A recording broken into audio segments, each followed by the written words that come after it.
अरे दीदी कौन है आप? दीदी नहीं हूँ, तुम्हारी गर्लफ्रेंड हूँ। अरे यार तू बैठ यहाँ पे। क्या तू ये क्या पहन के आ जाती है? तू बहन जी टाइप बन के आ जाती है, कुछ ढंग का नहीं पहन के आ सकती तू? हाँ तो अब मैं तुम्हारे लिए माधुरी दीक्षित बन के आऊँ? अरे मैं सरकारी टीचर हूँ, कोई हीरोइन नहीं। मुझे स्कूल में बच्चों को पढ़ाने जाना होता है, थोड़ा सभ्य बन के जाना होता है। हाँ देखे मैंने तेरे स्कूल के बच्चे सभ्य है। अब ये सब छोड़ो, अब मैं आ गई हूँ ना, बताओ मुझे क्यों बुलाया तुमने? यार मैंने ना तुझे एक बहुत इम्पोर्टेंट बात के लिए बुलाया है। हाँ है बोलो। ना, मैंने तुमसे तुम्हारी शादी की बात करने के लिए बुलाया है। अच्छा हाँ तो देख मैं क्या कह रहा था, अब तू नौकरी भी चढ़ गई है, हाँ रुपया भी कमाने लग गई है, हाँ। तेरी शादी की उम्र भी हो गई है, तो बस अब शादी करनी बाकी है, कर लो। हाँ आइडिया तो अच्छा है, बताओ लड़का।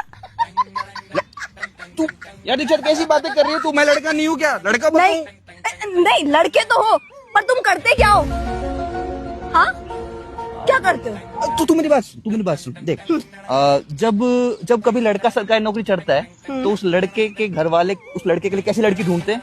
घरेलू लड़की। हाँ। उसी हिसाब से जब कोई लड़की सरकारी नौकरी चढ़ती है तो उसके घर वालों को भी उस लड़की के लिए कैसा लड़का ढूंढना चाहिए? घरेलू लड़का। और तुझे तो पता है मैं कितना घरेलू हूँ। ठीक है ना, मेरे साथ ज्यादा घरेलू बनने की कोशिश मत करो, ठीक है? इतना दिमाग तुम है ना मेरे से शादी करने के लिए लगा रहे हो, इतना दिमाग अगर तुम पढ़ाई में लगा लेते ना तो चपड़ासी तो बन ही जाते। चपड़ासी। अरे तू मेरी बात सुन, देख तू मेरी सुन, मैं इसलिए नौकरी नहीं करना चाहता क्योंकि देख आजकल कितने डिवोर्स हो रहे हैं, बात बात पे डिवोर्स हो जाते हैं, बात बात पे मर्डर हो जाते हैं। क्यों हो जाते हैं? इसलिए हो जाते हैं क्योंकि लड़का शादी के बाद लड़की को टाइम ही नहीं दे पाता। पर मैं पूरा का पूरा टाइम तुम्हें देना चाहता हूँ। मैं शादी के बाद तुम्हारा ध्यान रखना चाहता हूँ, अपने बच्चों का ध्यान रखना चाहता हूँ। हो गई बकवास, मैंने सुन ली तुम्हारी बकवास। अब मेरी बात तुम कान खोल कर सुन लो।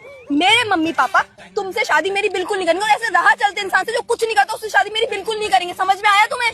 देख तू वैसा ऐसा नहीं कर सकती। देख मैं तुझे अपना मन ही मन अपनी पत्नी मान चुका हूँ। 7 जन्मों का रिश्ता तू ऐसे तोड़ के नहीं जा सकती। मैं धरती में समा जाऊंगा, आसमान पड़ जाएगा मुझ पर, तू मुझे छोड़ के नहीं जा सकती। अरे छोड़, कोई देखो। मान जा यार, तू मान जा। तू मेरी अब सोल बन चुकी है।